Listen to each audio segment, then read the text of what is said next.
Wait. I would want your Hey sanity, guys, but so this please don't. is day two of the Reformed Book Club. We are reading chapter one of Mingling of the Souls by Matt Chandler. Today's reading is done by Caitlin, which I'm pretty sure you guys will be much more happy about than when I read last semester. Last time we met together. We're going to go ahead and start with prayer, like we always do, and then Okay. we'll get into it. Heavenly Father, we come before you and are just humbled by how great you are, how far and how deep your love stretches for us, even though we don't deserve it. I pray that as we step out into this journey, we will constantly humble ourselves, that we will constantly try to seek out what your word says and uh, what your wisdom through Matt Chandler is saying in these pages. And I think that we can gather together and just enjoy this time. And I pray that everything that we've learned today, we will use to further bring glory to your name. In your name, amen. Amen. Go ahead, Kate. It's all you. It's all you, Great. girl. Okay. Um, are you gonna intro or no? Intro to what? Oh, intro To us? to. Um, No? No one cares? didn't I kind of intro before prayer? No, I mean who's here? Oh, okay, that's right. So Go. I'm Steven. I'm Steven. Hi, Um, Steven. Hi, I Stephen. I enjoy long walks on the beach and moonlit nights and deep, deep conversation and all things Ireland. And that's me. Okay. So next person in line. Okay, you'll have to excuse the background noise because I am at my parents' house and people were gone and of course are just coming back right now. My name is Caitlin and I am the founder of this tiny club and She also likes long walks on the beach, even though she won't say it. I do indeed. Thank you. And now I'm done. Nadia? Hi, I'm Nadia, and I live in Florida, so you guys should come visit me, and we can all go on long walks on the beach. Yay! We can all enjoy these long walks on the beach that we've heard so much about. And honestly, I don't like living in Florida because I don't have a life out here, so it's like really awesome when I tell other people I live in Florida, and they're like, "Oh, it's great, it's fantastic. Bet you go Let's to be the real. That's beaches because more." you're a student and you're working full time, though. That's not because you live in Florida. That's a whole different thing. Yeah, but I like to put the blame on that. No, but yeah, you are right.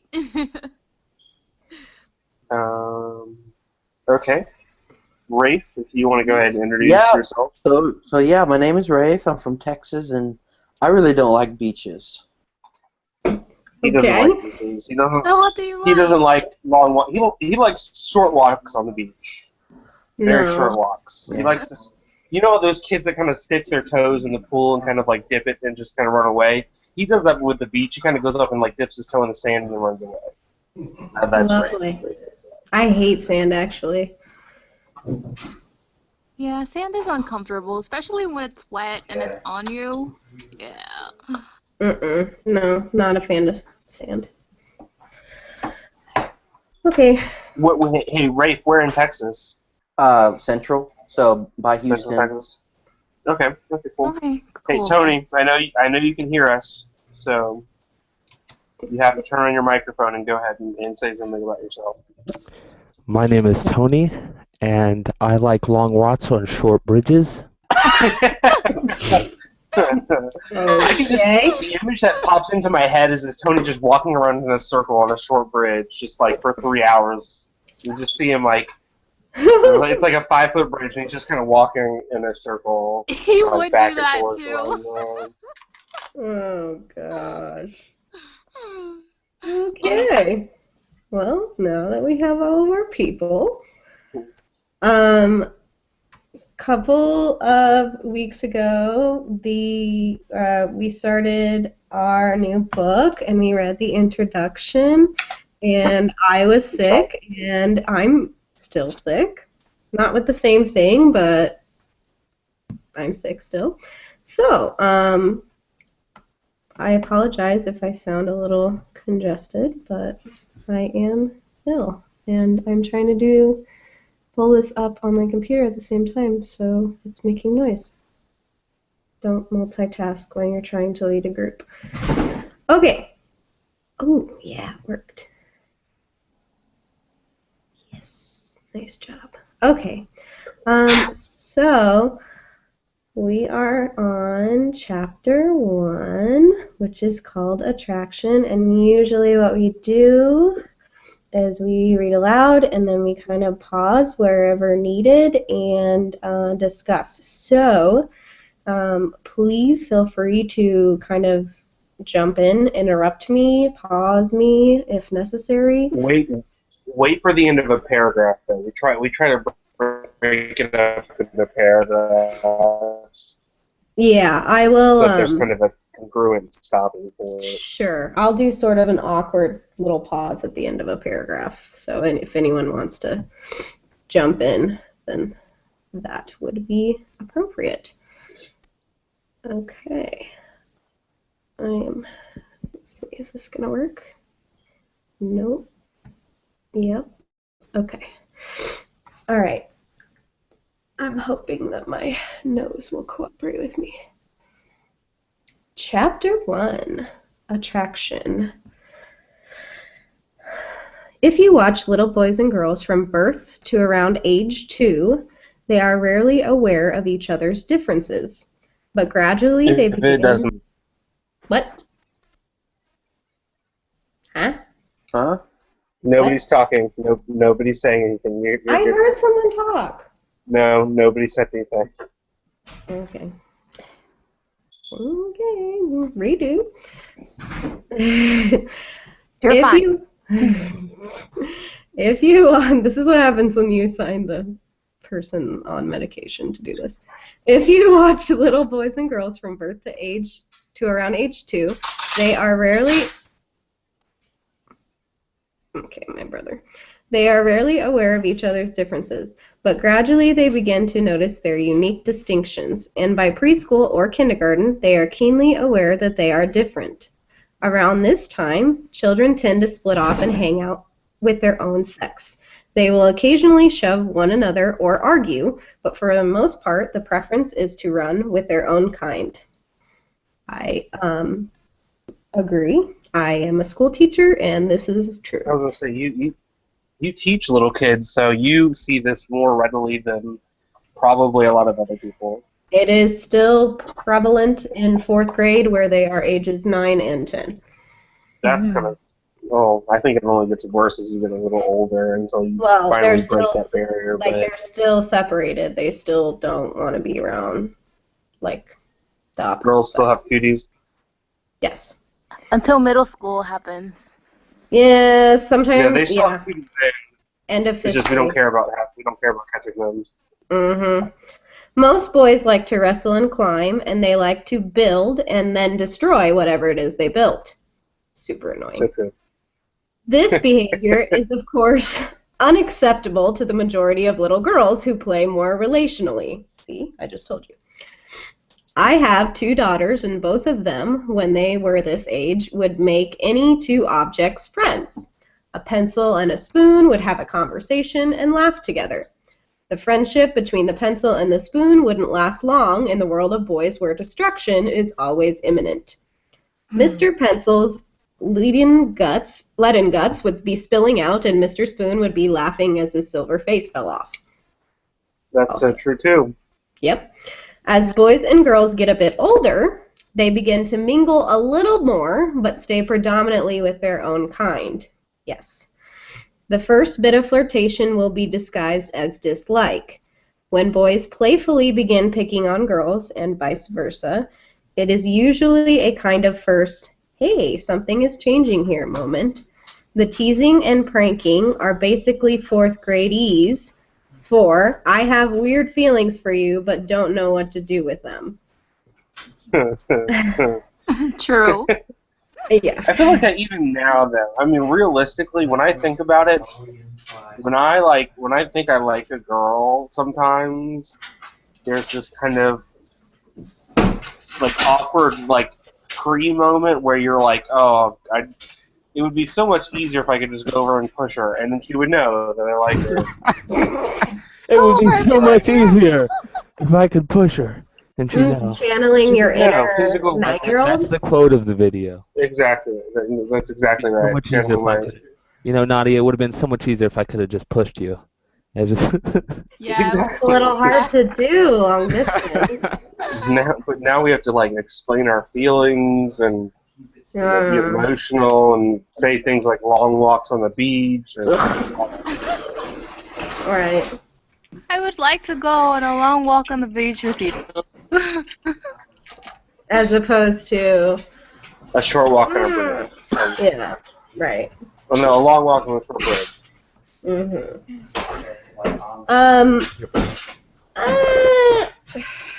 I'm trying to think because I teach fourth grade. Mm-hmm. Sorry for all the background noise. Apparently, we're bringing in a Don't worry very about it. large TV right at this very moment. There's nothing wrong with the large TV. No, there is. It's my brother's, and I don't know. I digress, but I am going to have to move home in a couple months, so I'm like, oh gosh, really? Okay. You're just gonna have to get used to it, you know. That's what I'm telling myself, because I'm used to just doing what I want to do, and if there's no noise, then there's no noise, and now I'm like, oh gosh. Wait, okay. so did you finally move in with your parents again? No, I'm on spring break, and so I usually stay with them over breaks, Okay. just because my mom cooks food, and Yeah, free food is nice. I'm sick, and when I'm sick, I want to be with my mommy. Because she'll take care of you. Exactly. So, this is a disaster waiting to happen. Sorry, this is like watching a train wreck. Okay. So I don't know. I wouldn't say fourth grade. Maybe it starts in fourth grade, and I just decide to turn a blind eye to it because I don't feel like that's happening. I've taught fourth grade for 2 years, and do you guys need to close the door? You could come and hold it. Wait, no. Oh my gosh. Cats are gonna escape. Just come hold it there. Okay. He's in the room, so.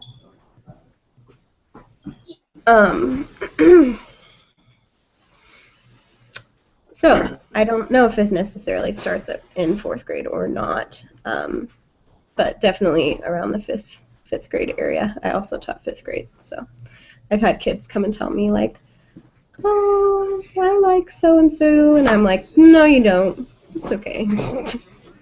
No, don't worry, you don't. And they're like, All your feelings are lies. right. Feelings are lying to you. I know, I'm like, just don't worry about that. No. Just don't. Little kids are like mimicking parents. They see older kids do these things, and they just assume that that's what they're supposed to be doing. Right. So you get things like, I like this person. You don't even know what that means. Exactly. Well, and they're super interested in everyone's love life. Like, the number one question that they have for me when they first meet me is, why aren't you married? Are you married? Why? No, it's not are you. Why aren't you? Why? I take that up with God. I have no idea. Does your kid go to this school, Miss Bryant? Okay, so if you're not married, do you have a boyfriend?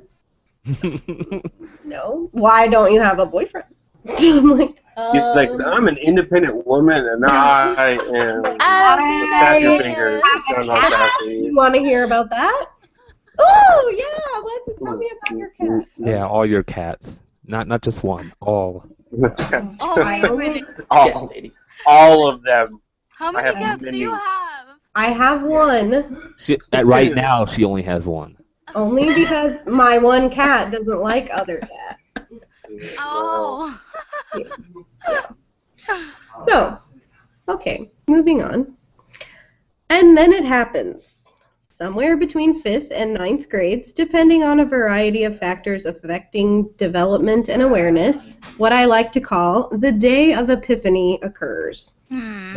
Up until this moment, a child has been largely indifferent to the opposite sex or even thought they were gross. But on the day of epiphany, something changes. Do you remember See, I that? disagree. I Okay. disagree with this. I Why? disagree with this. I mean, my hold on, was it third grade? Yeah, third grade. There was a clear understanding that there was something. Like I didn't understand it, but I understood that I was attracted to one girl over the rest of the girls. But Yeah, I always had a crush on boys. I chased boys around the playground in like kindergarten. Hey, I kind of like you. Yep. And I remember who they all were, too. You make me feel something. What? that You sounds feel really something. bad. That sounds really Oh, let's not associate that with children. Yeah, that just. Okay, so clearly I think I your was question was talking more about reading the feelings, book. guys. I know, Nadia. Feelings. It reminds me of that line from School of Rock. And it's like almost the very end of the movie, Yeah. and he's like, your kids touched me, and I believe I touched them too. And you're like, whoa, no, Jack there's Black no movie. way. Yeah. That's not good at all. And then, of course, all the parents are freaked out, right? But he's just like oblivious to the fact of what he just said. Yeah, Oh my you gosh. have to think before you say things when Oh, referring that's to for children. sure. Even I do, and I'm not Jack Black, so. Yeah. Yeah. No, yeah, I kind of agree with that too. I mean, I kind of disagree with that also because, like I said, I was I chasing agree, but I boys. disagree. No, I disagree. I just don't know what I'm saying. It's That's evident. middle ground. Like I understand what he's saying. Like it wasn't until about sixth or seventh grade that I feel like I really started was able to process Understanding. those things. Yeah. And I was able to say this is really what it is. But at the same time, I was never a pusher. I was never, I never did those things. So it's kind of, I don't know. You were never a pusher? A pusher. I never Is pushed. that what you purse call it? anyone? I never hurt anybody. No, purse. Did you purse anyone? Oh, First, what That's does a that Nadia mean? joke. it's a reference. Purse what? you? Dodging Not it. around, was Steven Nadia, asleep right? when that I happened? don't think I probably was asleep. Yeah, That you was in typo bed like is at gonna 9. like follow me until I sleep early. like, That's I'm okay with that. eternity. I'm a morning person. Yeah, that was good time. Mm-hmm. You always pull. Yeah. I always had, every year, there was a boy that I liked. Every year. There was a boy I liked. I don't know, yeah. I was homeschooled. Never worked out. He I just thought I'd Lucky throw you, that man. monkey wrench. And Rafe just killed it. He's like, you know what? Boom! I was what? Homeschool. Didn't I have to didn't deal have with that none of this. Alright? Well, maybe you were better off. I'm just gonna say, because Probably in not. 5th grade, No, let me tell you this. My sister has been homeschooled her whole life. She's 13 now, Mhm. and she's always been boy crazy. Like whether it's been the friends that I've brought over, because there's let's see, 13 years between us, right? Oh So my. whether it's friends that I've brought over, Oh, the boy. friends that You're a my bad brother Isaac has brought over, it's just He likes older guys. whoa. she's had a huge crush on the what I think it originally was the Jonas Brothers, Oh. and then it went to Justin Bieber. I'm glad that was really short-lived because he's really just he's just horrible. And now it's I think it's who's One Direction. Yeah, One Yeah. Direction. One I think One Direction. Direction is now. I mark the social trends by who my sister likes nowadays. Yep, Yeah. no, that's the current. That's how I know too from the kids She in my likes classroom. them because they light up her world like nothing else, you know. Oh, don't even. I knew we would do that. Somebody had Shame to on do you. that. Yep. Well, it was going to happen eventually. Let's be real. But, Come on, don't act like you never heard this song. okay, let's be real. You It's on the sing radio. it I in don't the listen to it shower. right now because in my head it's playing. Like I like the song is now playing in my head. So Don't sing too much of it. We'll get a copyright claim. Right? we'll hit them back. We'll get people The block one us because person we that didn't listens one of to the our radio. one of the 5 viewers might put in a copyright strike. Okay, one of them is me. Okay. Hey, and one of them is my mother, and I don't think she's gonna do that. So, This is Hunter. Yeah. Have you heard of One Direction? oh, she has. Trust me. Mhm. Awesome. So, Awesome. Okay. okay, go ahead. Yeah, let's move on from this moment. Very Proceed. productive. Do you So remember? the day of Epiphany, something changes. Do you remember that day? You woke up that morning for school, got dressed, put on your shoes, slung your backpack over your shoulder, saw your friends, and then as you were walking toward your crew, Like, Crew? Yeah, my Apparently 4th grade we're- crew. we're all I laughed because I didn't have one. You don't, we're all in mess, you don't mess gangs with my back clique. then. Don't mess with my clique. Right. We were all in gangs back then, apparently. You saw him or he or she wasn't gross anymore. What? Wait, stop.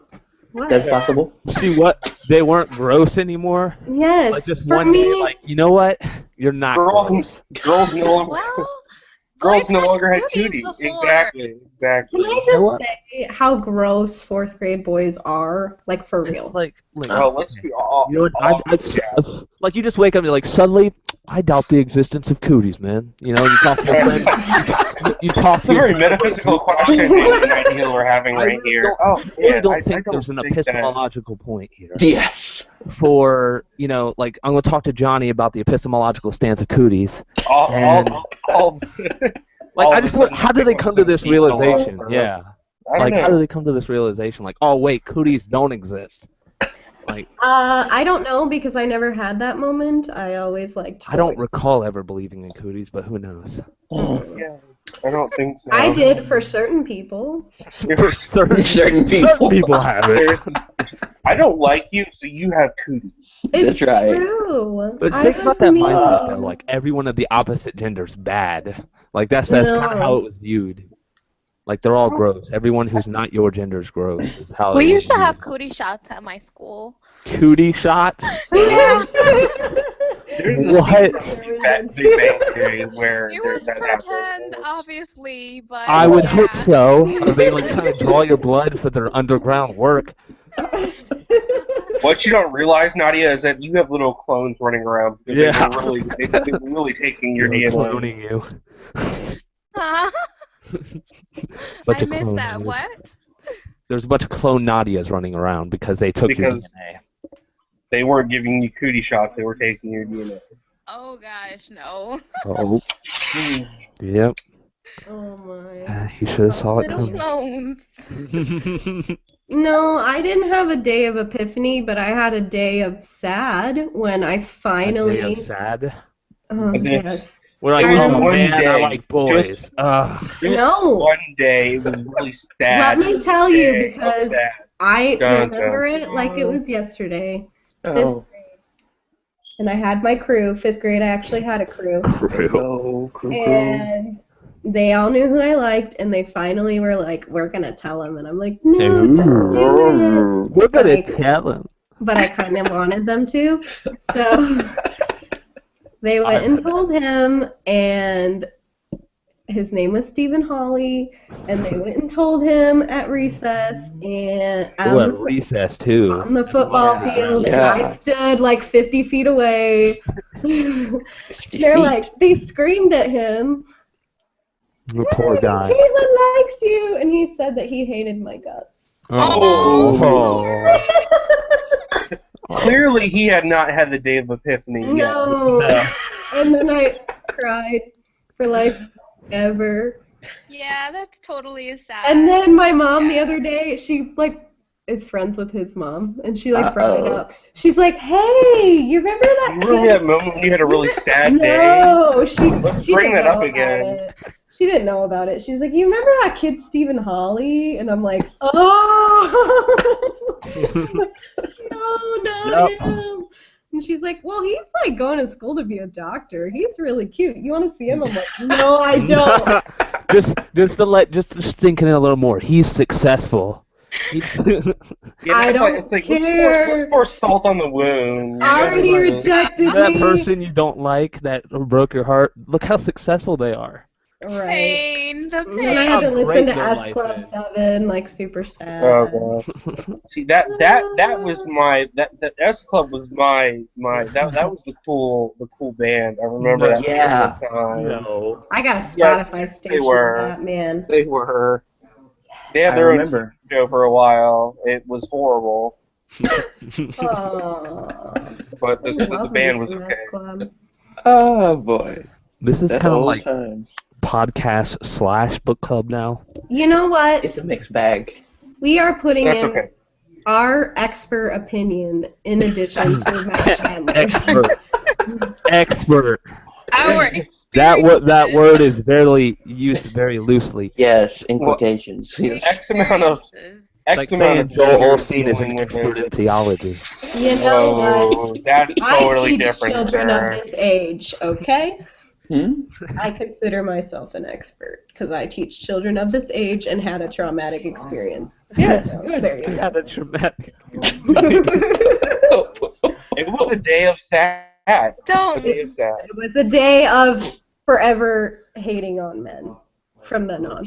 Oh, so So you're a that's feminist. Keisha, and she's not here to Yeah. defend herself, so we can't, Who, We only have Stephen one Hawley? multiple personality person in this group, and she's not Oh. here today. So Yeah. Yeah, she's you, a feminist. you too. can't hate on men for the rest of your life. That's all. I don't. Don't only, hate it. You know, only Jesus was a man. sometimes. Don't, You can't hate him. He has don't hate. moments. Appreciate. Don't hate Don't hate. appreciate. Appreciate. Hypostatic union. Oh. Oh gosh, what? Really?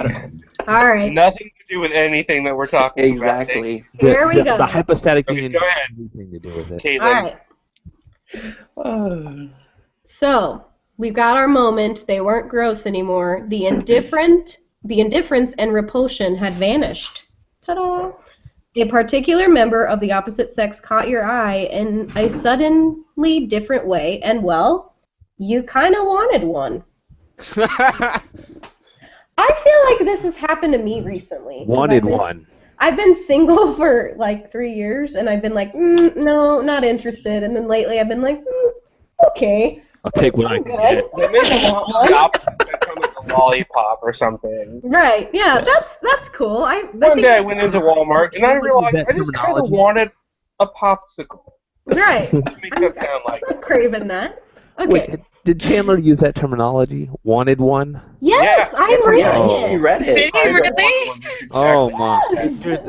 If any of our 5 viewers are feminists, we apologize for Chandler's misogynistic.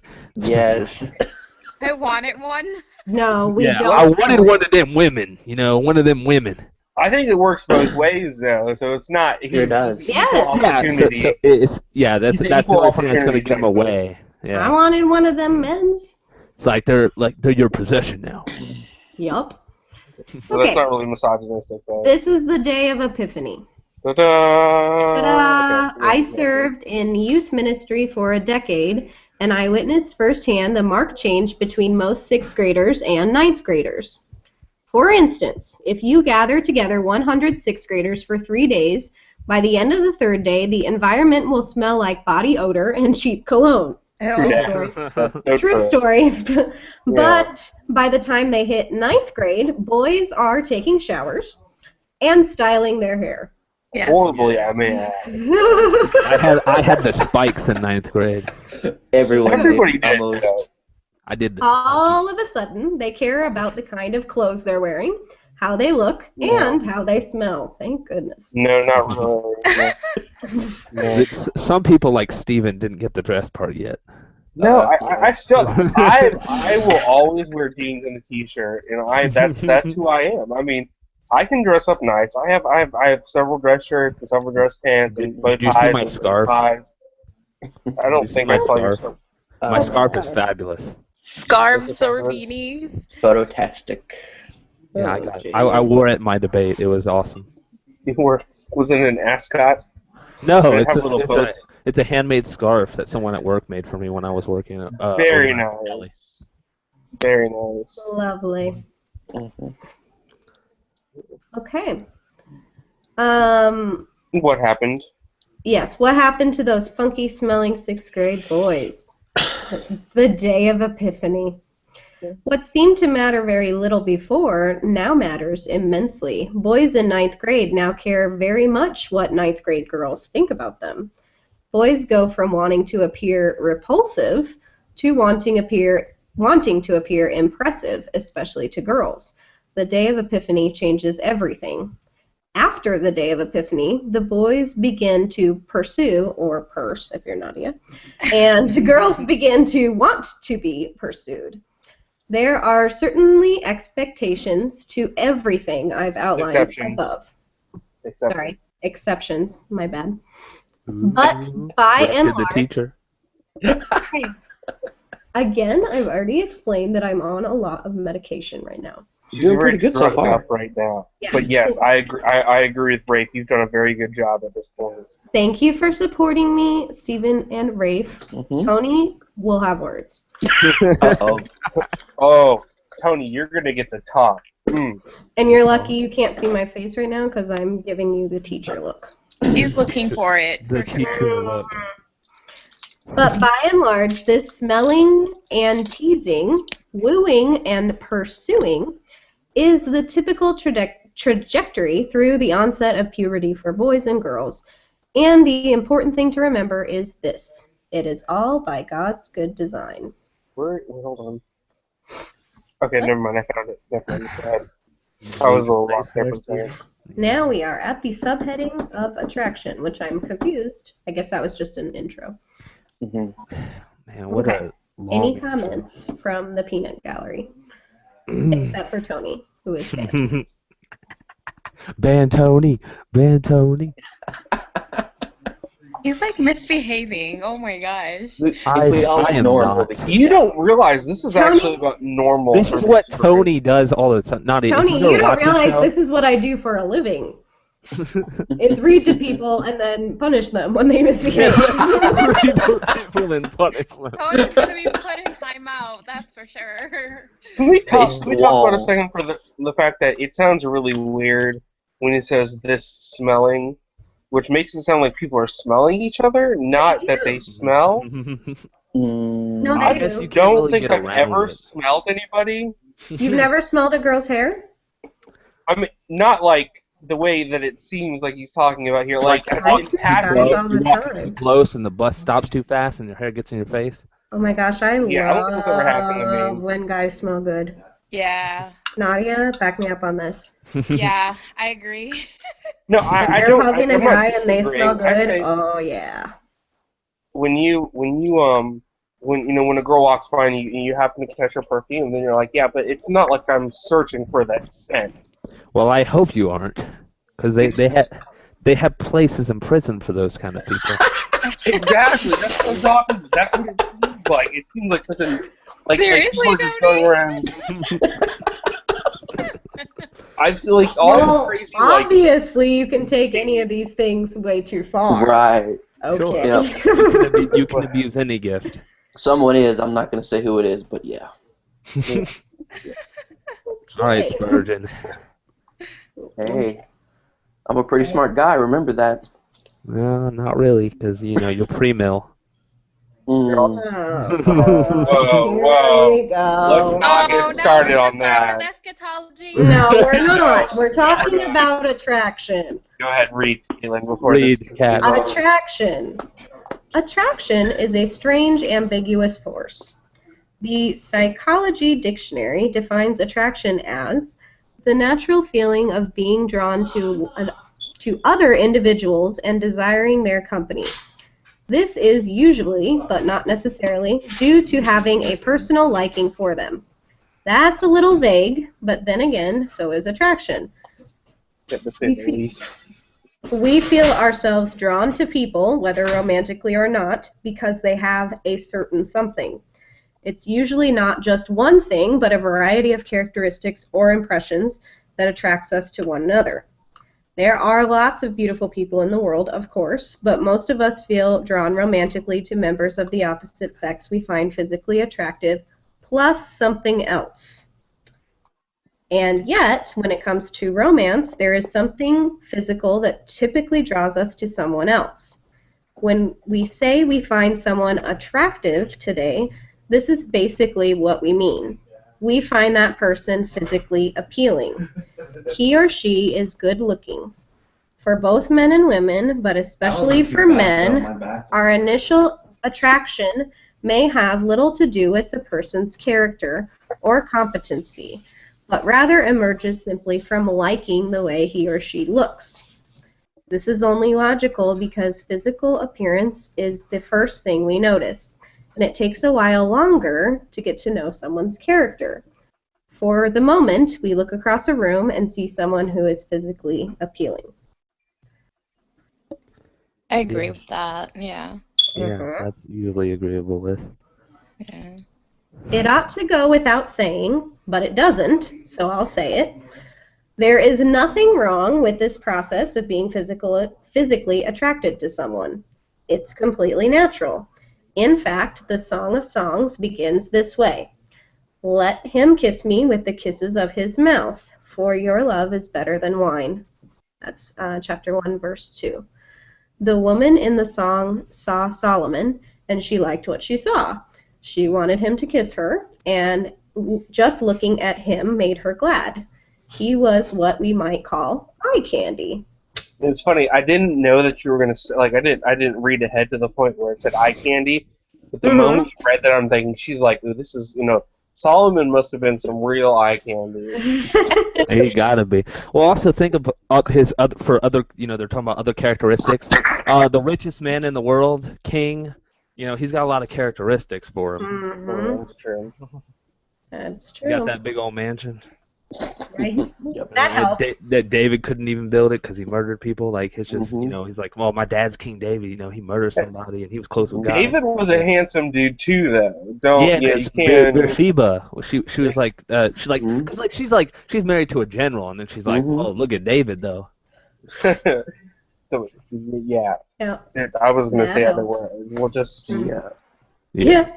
Yeah, So, they must have been hot. Solomon was. They must have been real hot. Oh, he was smart too. He wrote Proverbs.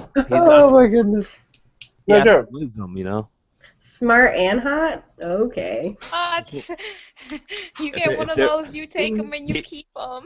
Get on over here. He was a writer. He wrote 2 books of the Bible. Called by God? Okay. Check. You ain't gonna find that check. anymore, so Okay. don't get your hopes up. Thank you. He's Appreciate dead right now. He's in Yeah. heaven. He's dead. Okay. Yeah. Crush over? Okay. Yeah, another sad day. He had 700 other women anyway. Oh, man. He had a whole collection. That's the real thing. Like, here's my thoughts. In today's culture, we look at a guy or a girl who has multiple spouses, and you're like, oh, that's really weird. But back then, it was not uncommon to have. So he had that. That's a common thing that went with kingship, though God did not approve of it. It's a common thing that kings had, though.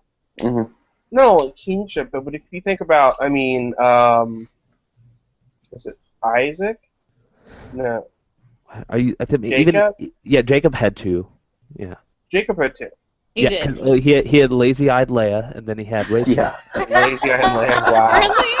That's no. Okay, let's be real. That's a horrible thing to say. She wasn't ugly. She was the Bible just compared says to her that sister. it wasn't as pretty as her sister. Yeah. Yeah. Yeah, and that's what it is. And so you realize how beautiful Rachel was. Like He's she must have been like for 7 knock years, dead you. gorgeous. Exactly. Well, 14 years technically, even Yeah, though he 'cause got they married right after. Yeah, Laban, Was a jipped him thief and out. a liar. Think about it, like work. I wonder what kind of work that involved. 14 years. I think it had something to do with livestock because they mentioned. No, he did. He was a shepherd, wasn't he?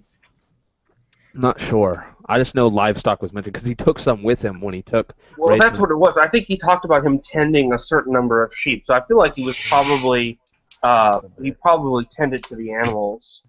But I think it talks about what sheep, rams, He was an goats. animal lover. Yeah. So I mean, but beside the point. Go ahead, Kate. Over and over, in fact, the Bible doesn't just describe physical attraction between the sexes, it sanctions it. From Adam's love at first sight song about Eve in Genesis 2 to Jacob's immediate attraction to Rachel in Genesis 29, Okay. where Go ahead. verse 17 tells us she was beautiful in form and appearance, we do not see the scriptures opposed to physical attraction. Certainly, the Bible's wisdom on God's design for romance is more than physical attraction, but it's not less than that. Nor is it even something we're advised to outgrow. Even as your love for your spouse deepens and takes on the character of more through knowledge of your spouse's weaknesses, wounds, and sins, the instruction to pursue physical attraction throughout the years remains. Thus the father advised his young son in Proverbs 5:19 about his wife. Let her breast fill you at all times with delight. Be intoxicated always in her love. Note the word always. Nearly all of us will always be physically attracted to what we consider beautiful. Our tastes and interests might vary, but the instinct itself is fairly common across the billions of human beings in the world. We are attracted to those we find possessing of beauty. Beauty is that particular combination of qualities that especially pleases the sight. It is, as the saying goes, in the eye of the beholder. Men find beautiful a woman's particular shape, curvy or thin, according to taste, or style of hair or dress, and women may find beautiful a man's particular eye color, blue or brown, or physique, toned or burly. We naturally notice these qualities across a room, and even if just mentally we are drawn to the people we find beautiful. I just want to say you actually missed a section. I did? Yeah. Let's see. Even as you love, as your, let's see, hold on. The Bible's wisdom on God's design for romance is more than physical attraction, but not less than. Nor it is even something that we're advised to outgrow. Even as you love for your spouse, She and read begins to that. take on the character. I did. she? I missed Yeah. the part. You can't Here's hear, bro. here's what I missed though. His young sons in Proverbs 5:18 about his wife. Let her breasts fill you at all times with Yeah, delight. she said that too. She read that too. How did I miss that? I You don't ain't know. listening. Maybe, I don't know. Are you feeling okay? I'm Maybe- are you probably okay? not. Maybe you're the sick one. Yeah, well, we all knew that, though. We all knew I had serious Oh. So, On medication, it needs to be one of the two. probably That's what my dad always medication says. or needs I to can be. share. I have quite a lot. I love that. That was good. Sorry that you didn't hear me. I thought it was fun. I thought, well, see, I was laughing to myself because I'm like, oh, she just skipped it because he doesn't want to say breast. No, Oh, that was that was the last week. No, she read it. Yeah, she Thank did. you. We're very impressed with you, Caitlin. Let's just say that. Okay, go ahead. Where are we now, though? It's not a big deal. It's from the Bible. I don't even have a book in front of me. I know where we're at. Wow. That is not true. Okay. The fact that we all tend to have different tastes when it comes to physical attraction proves how creative and versatile our Creator's artistry truly is. And the fact that we all tend to find somebody physically attractive proves how brilliantly our Creator has embedded in us the very appreciation of beauty, which is to say more deeply the appreciation of glory, of which His own is the pinnacle. The natural and biblical reality is that most human beings are going to be physically attracted to the opposite sex. This is a good and right thing, but according to the same Word of God, that sanctions physical attraction. We must be very careful with it. And the next little subsection is called Beauty is Vain. Comments before I move on? Not yet, no. Okay. Okay. No. As I've noted, the Bible has much to say about physical beauty, but we should expect that God's word on beauty is not as one-dimensional as our own. Although the very reality of beauty presupposes the nature of attraction, we also see that beauty, according to the wisdom of God, can be deceptive. For example, in the book of Proverbs, there are warnings given to the male reader about being unduly captivated by a woman's beauty. In Proverbs 6:25, we read the caution, "Do not desire her beauty in your heart, and do not let her capture you with her eyelashes." Is the Lord speaking out of both sides of his mouth? Are we supposed to be attracted to a woman physically, but at the same time not? Here's something interesting that I think connects with this. And I was reading through First Samuel. Yeah, First Samuel. No. I was reading through Second Samuel. Okay. Whenever Samuel goes to find Jesse and eventually finds King David, which is Second Samuel, right? I think so, yes. I'm trying to remember because I get that confused with First and Second Kings, which kind of overlaps a little bit in weird places. Mm-hmm. But so Samuel goes up and Jesse lines up all his kids, and Samuel goes up to the oldest son, and clearly he finds this man to be a decent-looking guy. He's like, obviously this has got to be the guy. Like you get this image of, well, clearly he's probably tall, he's probably handsome, he probably looks like he could be a good leader. And then God says something very interesting to Samuel. It says, Samuel, man looks on the outward appearance, but God looks at the heart, right? To paraphrase, obviously. Mm-hmm. And I feel like that's kind of what he's talking about here, is that it's so easy to get wrapped up in this concept of wow, this person looks really, really, really pretty, in that first glance, that we forget that there's something so much more that is involved in what's going on. Mm-hmm. Yeah, I agree. Mm-hmm. Yeah. It's more complex than just that initial. That very low moment. Mm-hmm. Mm-hmm. So, the question was, are we supposed to be attracted to a woman physically, but at the same time not? In a way, yes. The key phrase related to desire in Proverbs 6:25 is "in your heart," what you just said, with the added helpful context of the word capture. This is not the same as being captivated, which can be a good thing. What the Bible repeatedly challenges us toward is getting beyond mere external appearances and wisely considering the beauty of the heart. Another well-known biblical warning is found in Proverbs 31:30. Charm is deceitful and beauty is vain, but a woman who fears the Lord is to be praised. For beauty to be vain means it can be superficial, preoccupied solely with the external. For beauty to be deceitful means it can trick us into missing a deeper, darker reality. Mm-hmm. We can be mistaken by the lure of beauty into being captured, namely by sin. And it's funny, I think if you look at this, we talked about the stages really, and how there's kind of the, this person's growth phase, and then you go into this really only physical attracting stage, like you don't realize there's depth there. But now that I'm older, I find how much more. Like I look at some people who are very physically attractive and just how ugly they are because of how they act. Yep. And then I find people who would not normally be seen as beautiful, who I find very attractive because of the depth of their soul and how much they love. Like, And being their a Christian, character. Their being a godly Christian, character. Yeah. exactly. Well, being a Christian man, one of the greatest things is someone who will put God before they put anything else, and so they look to God before they look to me as a man.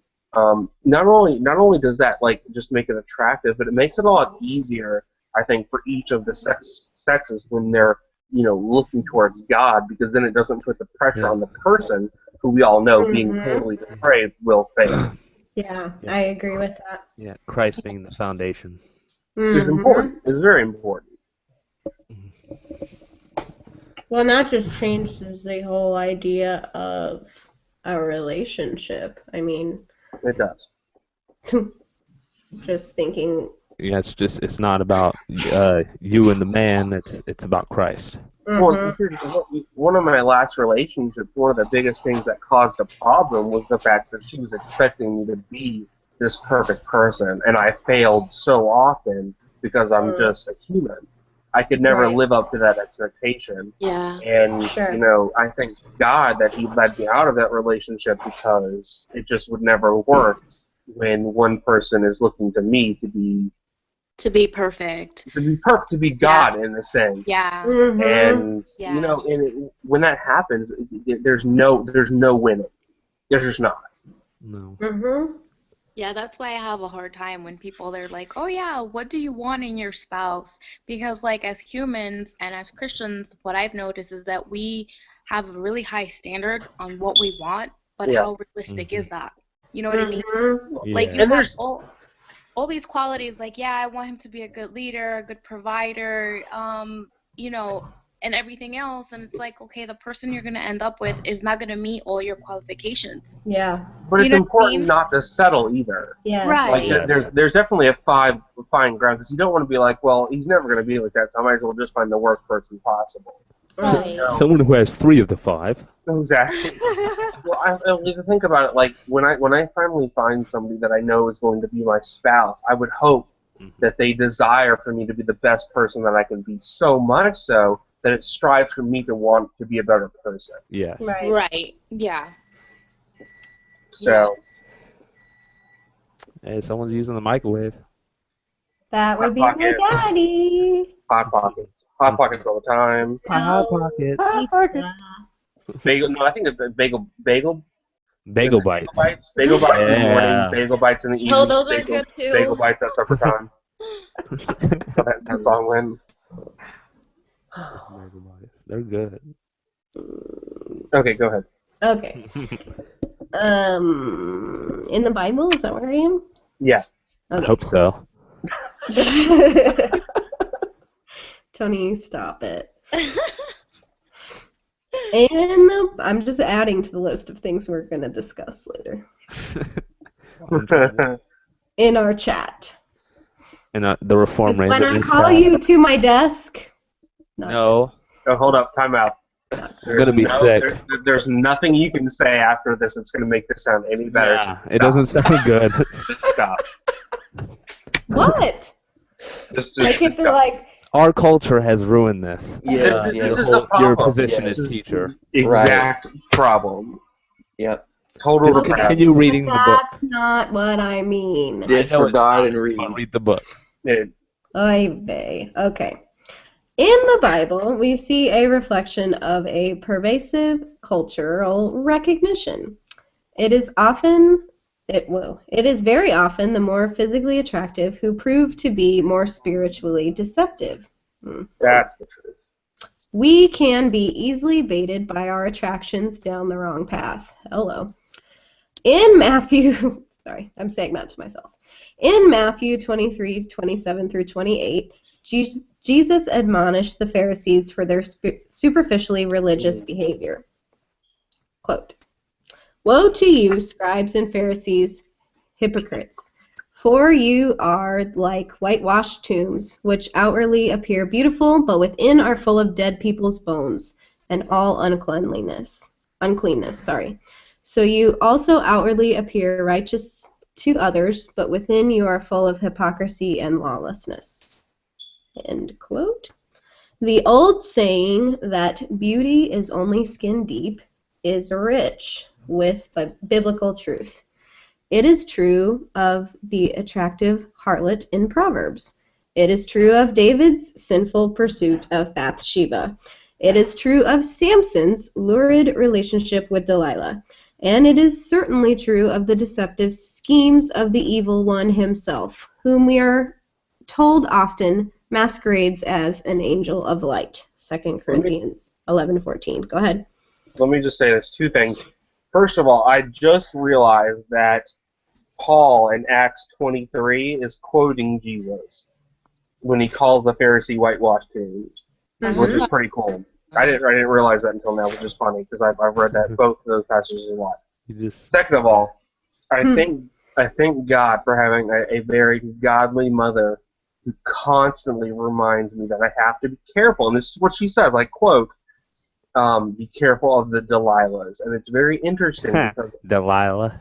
Well, no, exactly, right? And that's what it is, though. And it is true of Samson's learned relationship with Delilah. Samson was so entranced by her beauty that he didn't realize the snake that he was putting himself into a relationship with. Mm-hmm. And so it's interesting, and I just praise God that he's given me this mom who will remind me, Stephen, be careful, because it's so easy, especially for a man being so visually oriented, to fall into these pits of snakes. Mm-hmm. You know why Samson was... The whole point of his hair was that God gave him the strength. It was part of the Nazarite vow. And then, so in doing so, in telling her about his strength, he put her over God. Yeah. And that's, I mean, that really becomes the problem, isn't it? Mm-hmm. That person takes out.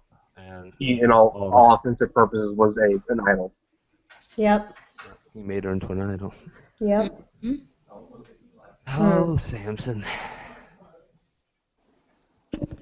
At least, John Samson's doing pretty good, though. Hey, side note, John Sampson's going to be on Dividing Line next week. Tony. Where's James White going? Florida. He's going everywhere around the world. Oh, Nadia. Right. See James White. He's coming to Florida. I have to go see He's him. also coming to Texas in May. That's going to be good. I I'll want be to at his go. I debate. want to go. I think there's a We can meet up baptism in Florida with the I don't baptism know. debate. We gotta go, Yeah. Nadia. I wish I could go to that one, but he's debating Leighton Flowers on Romans 9 in May. Flowers in Texas. I know that. Yeah, I want to see that too. I told him to wear his flower bow tie. I hope he saw the comment. He Maybe does. he'll We will all consider know. that. We'll all know He that sees it was you. He might. I've seen every dividing line he's ever put out. He had one where he said a study of flowers on the dividing line, and he wore a pink shirt with a flower bow. That was really cool. Yeah, I laughed the whole show. Yeah. He said that John's my pastor John Swagson. didn't tell us, but he's gonna be on Dividing Line next week. What is he going to talk about? I have no idea, but I'll ask him on Sunday. But yeah, Just for you, Tony. White's debating Strawbridge on Florida, so I have to go to Florida right now. Right now? Yep. I'll meet you up there, Nadia. Isn't We gotta it see next week? Strawbridge. Isn't it like on Tuesday? Yeah, I'm gonna find a way there. I can't. Alright. Too bad. Let's walk. Start now. You'll be good. Sorry. Okay. Side note.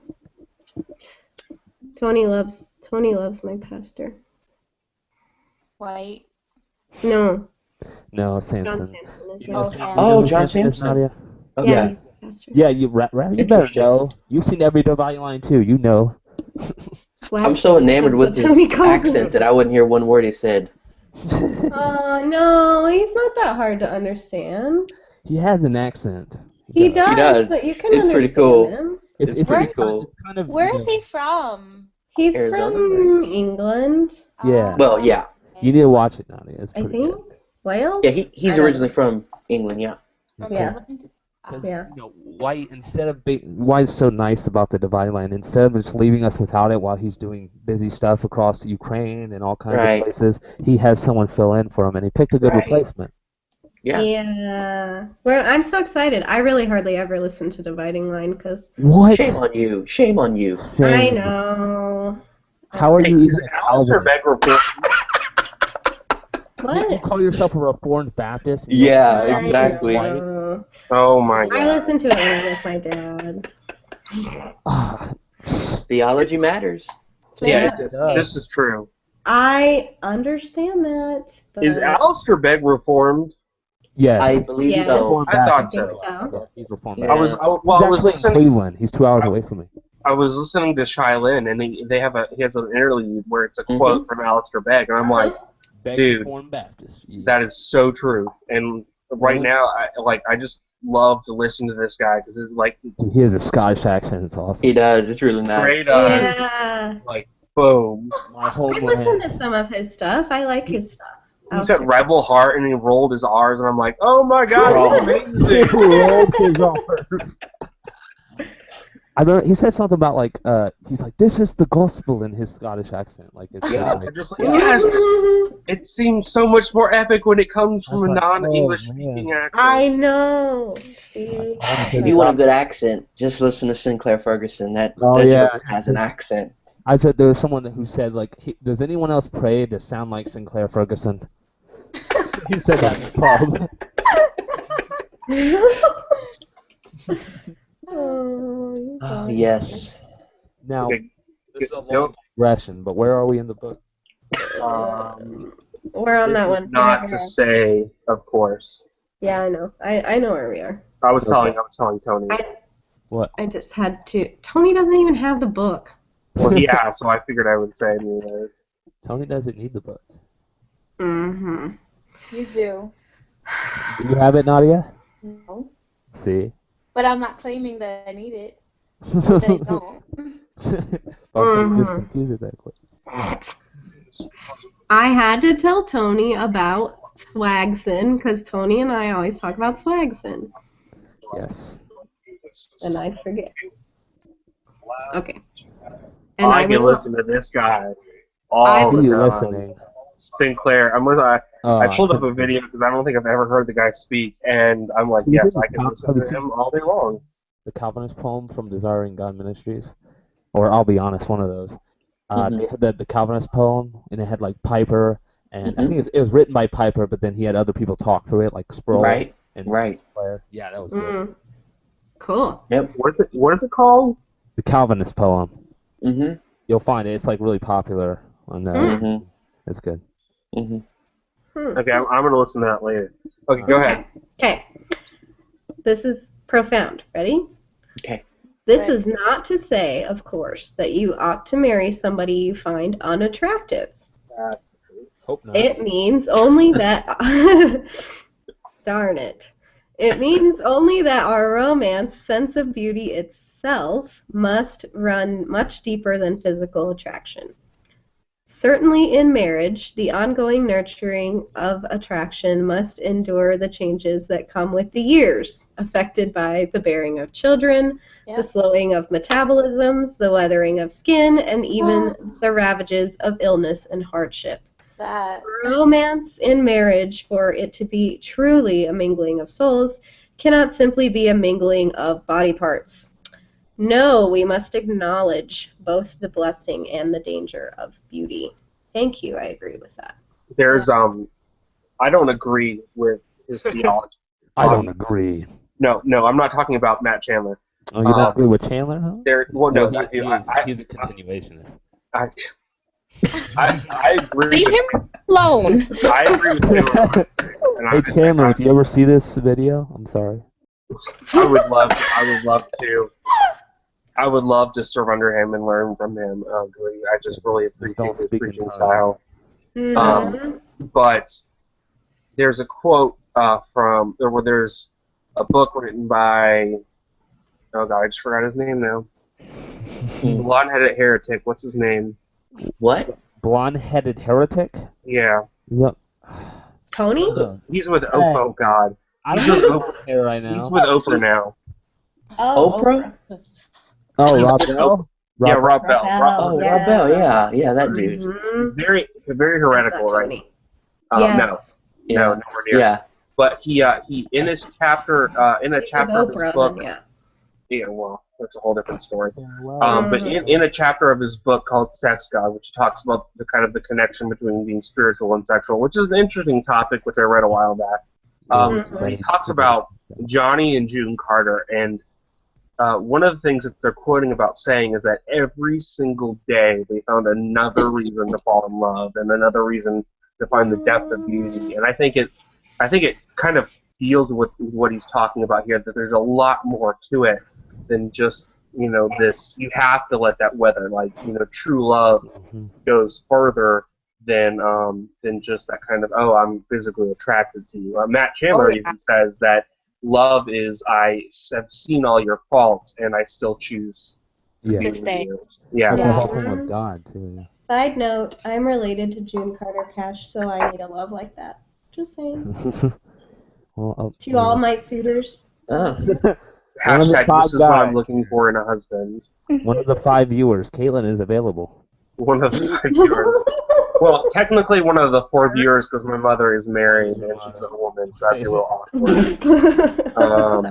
Actually one of the 3 viewers because Caitlin is one of those viewers as well. I don't even watch our show. Yeah, I don't watch it afterwards. I feel like I've lived it, so I don't need. I don't watch the whole thing because I don't like listening to myself. I did And it's an hour long, and that's just really tough. But it's like that quote from How I Met Your Mother. You know, the only people who haven't seen the Star Wars or seen Star Wars are the actors, and that's because they lived the Star Wars. Well, I've lived the Reformed Book Club, so I don't need to. That sounds like watch an excuse. Like, I know this show's crap. I'm not gonna watch it. Hey. Hey, not crap. That's not even true. Wait, is this being recorded? Yeah. Yes. Yeah. We are live. We're gonna be on YouTube. We're Got gonna be it. on YouTube. Don't say anything you'll regret. 5 people will see it. 1 hour and 15 minutes in. You Tony do clear- realize I am a quiet person, right? Tony clearly doesn't have this issue of being afraid of what he says because there's things that Tony says. It's just like No. whatever. Steven, you're just lying because I'm very self-conscious. Okay, I want everybody who's watching this video to go back to the beginning of the video and listen to everything Tony says and tell me I'm lying. Tell me I'm lying. If you like Tony, give him a thumbs up on this video. Great. We're Now gonna we get just got 5 thumbs thumbs up. down. Hey, that's okay. If we can get English. twice. No one's even going to listen this far, so it doesn't matter. They might. That's not true. Or somebody will. Hashtag we're the Okay. best. Hashtag Shout it's out amazing. to Mrs. Hunter. We're a pretty interesting show, McIntyre, she's married. Yeah, we're pretty cool. Thanks Go ahead. for watching, Miss McIntyre. Okay. Next subsection. The evolving ideal. Another reason we must be careful with the concept of physical attraction is because of how arbitrary it can be. Tastes vary person to person, but they also vary culture to culture and age to age. Indeed, attraction that is rooted simply in the physical is culturally determined and changes depending on where you are in the world and where you are in history. Yeah. We are all subject to the evolving ideal of beauty, which Reicher and Koo outline in detail in their article, The Body Beautiful. My sister and her husband have lived in Asia for close to 8 years. Whenever I visit, I notice the ideal for beauty is different there from where I live in Texas. For instance, the women in Asia seemingly desire light skin. The stores there proliferate with creams and lotions that will help women bleach their skin to increasingly whiter shades. I must have seen 20 commercials for these products and another 100 or so billboards. In the Dallas area, the opposite is true. Women long for the summer months when they can lie by the pool and soak up the sun's rays, transforming their white wintry skin by roasting it, basically, until their flesh resembles that of a bronzed goddess.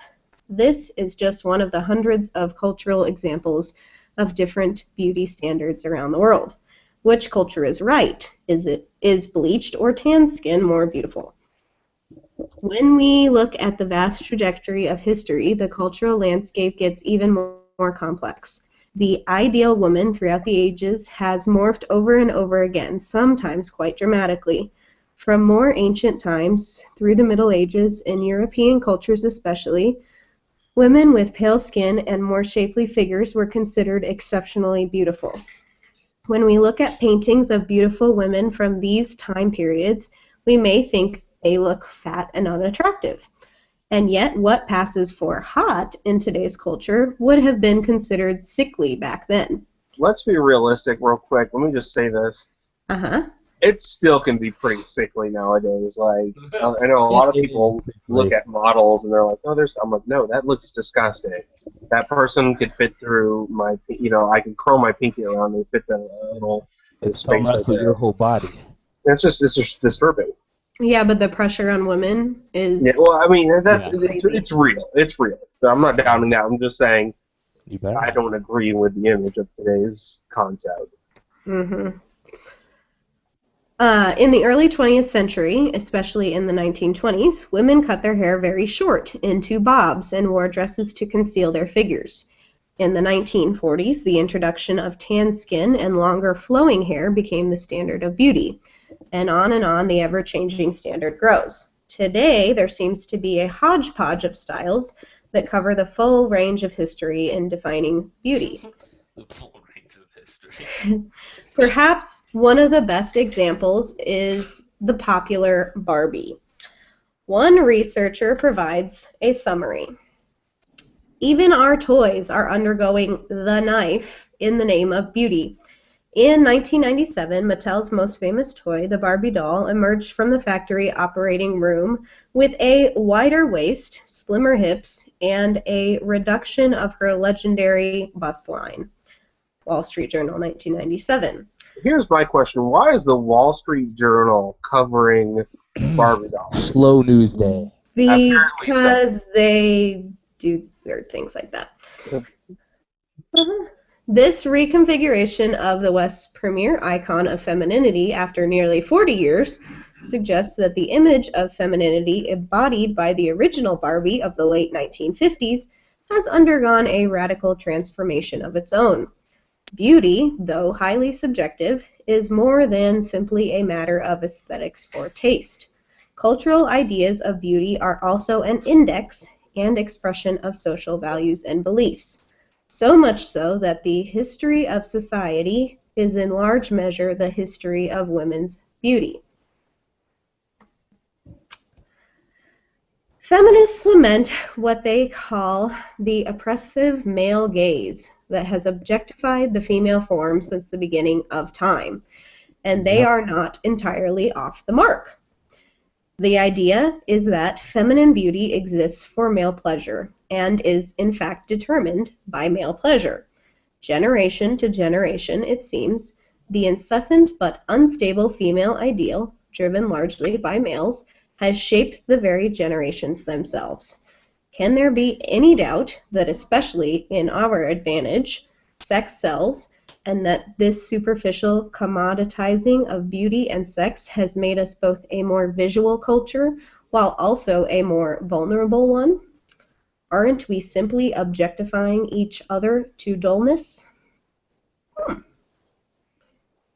Interesting. Hello? Did I lose you? Am I here? Now we're here. Okay, good. You're But here. Rafe is not. Rafe is gone? He said to be right back though, so I'm assuming he'll be No, right he's back. not coming back. Well, maybe. Who knows? Why would you willingly come back? Stop it. That's right. You wouldn't. God chooses you to. Cool. No free It will. was predetermined. Correct. Determined. Exactly. Our understanding of beauty in relation to men has not evolved the same way it has for women.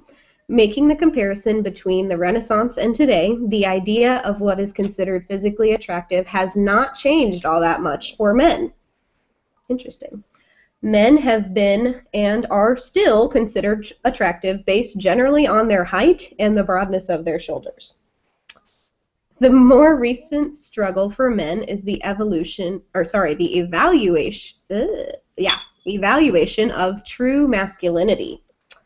Beer. There is a growing crisis about the meaning of masculinity itself, a crisis that points to the betrayal of men by the very hypermasculine ideals that they are meant to embody. On one hand, coming out of the hippie movement of the 60s and 70s, men were expected to be more sensitive, more in touch with their feminine side. Then there seemed to be a revolt against this perceived effeminacy in the late 70s and early 80s with the rise of the free swingin' macho types and the rise of crass jock culture. Interesting fact, I was just listening to a documentary on Japanese culture, and Mm-hmm. right now they are facing this problem because the men are very effeminate in nature, and the women are looking for very masculine men, and so they're saying that there's going to be like a population dip because they're just not getting together to procreate and so on and so forth. Interesting. Very interesting, and it kind of goes along with what you're saying there. So Yeah. Yep. Ideals for men have vacillated back and forth ever since, as the 80s and 90s gave us the sensitive grunge rockers and the sex-hungry party boys. From the beginning of the 21st century onward, we have seen the rise of metrosexuals, the proto-hipster males, and now we seem to be witnessing a revival of the swaggering alpha males with their beards and beards. that's right. That's what's up. Yeah. Uh-oh. Hannah mentioned me. Uh-oh. Hashtag beards for life. Yeah, Beard Brothers. Hashtag the pub was mentioned. Exactly. Who did not think in that moment that this line was created specifically for? Matt for, Chandler knows about the Reform Pub. He has to. You have so many popular. Swaggering alpha males.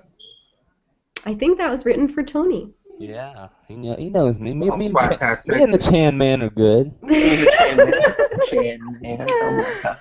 I'm not sure he enjoys being called Chan Man, but we'll find out about that when he listens to this in comments. You can't call him that. Only I can. Mm-hmm. Okay. Is it any surprise that in the dizzying lust of the broken male perspective toward women, we wouldn't become confused about what it means to be a man? Should we be sensitive or tough? If both, when? How do we display sensitivity in a way that doesn't make us effeminate? And how do we display toughness in a way that doesn't make us chauvinistic or stubborn? Boys? I have a thought. Hold on. Okay. I'm trying to find. This pervasive, Trying let me to find finish, your thought? finish this out. This pervasive cultural gender confusion has complicated the so-called ideal of beauty for both men and women and turned us into a confused mess. Great. I feel awesome. Okay, so Eric Ludy has a book called God's Gift to Women, Discovering the Lost Greatness of Masculinity. And his opening idea is this concept of what's called a warrior poet. And geniusly, he uses William Wallace from Braveheart. Oh, Yeah. Hashtag amazing movie. Oops. As Mel Gibson. his kind of figure, because as we know, William Wallace is this great warrior, but he's also this intelligent, intellectually compassionate, understanding guy as well, and so there's like this perfect balance. And I think that's, when is the real question? When do you show the masculine? When do you show the I wouldn't say masculine. When do you show the more rough side, and when do you show the softer side? Is definitely the real question. Yes. The tough side would be on the battlefield where you got shot in the Ow. Yeah. Okay, so here's my question, is that I do not think that I should start, well, it's not a question. Here's my comment. I do not think that I should start the next section because it's longer and we have 4 minutes till we're done. All right. Well, then let's go off live. Bye, everyone. No. Bye, Tony. Tony, you're not in charge, so be quiet. Tony clearly doesn't control when we go offline because I have the button that says stop broadcast. If I did, the show would be better. Whatever. It would go on for like 3 seconds. We would pray, and then you turn off the broadcast, and then all you would get was that prayer, which would be pretty awesome. But let's be real. Okay, so like Caitlin said, we are going to close this up for this week, and we will pick up with the subsection. The real you is the inner you.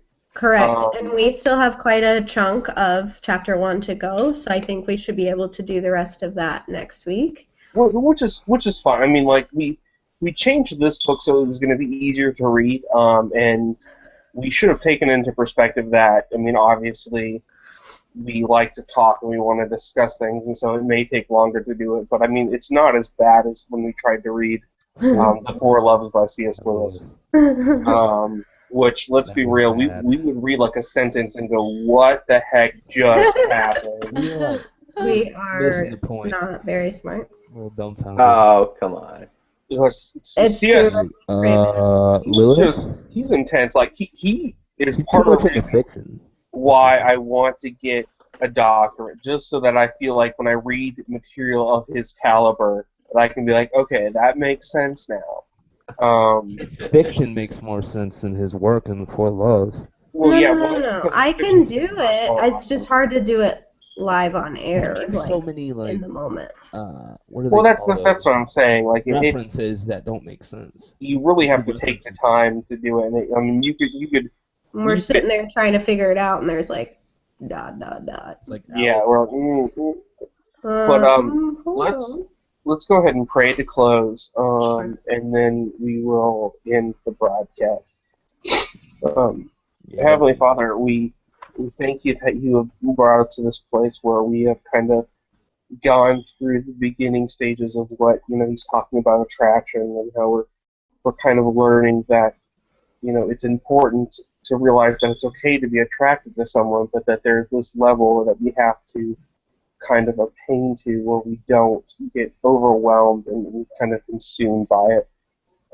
Heavenly Father, I pray that you will always be first in our lives, that you will always be the forefront, that you will be our portion and our treasure forever, and that if somebody comes along that we can share this with, that together our focus will be on you and not on each other, and that you will guide that relationship and you will guide that reality.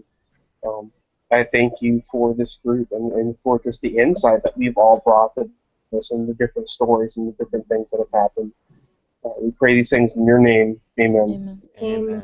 And we'll see you next week, guys. Bye.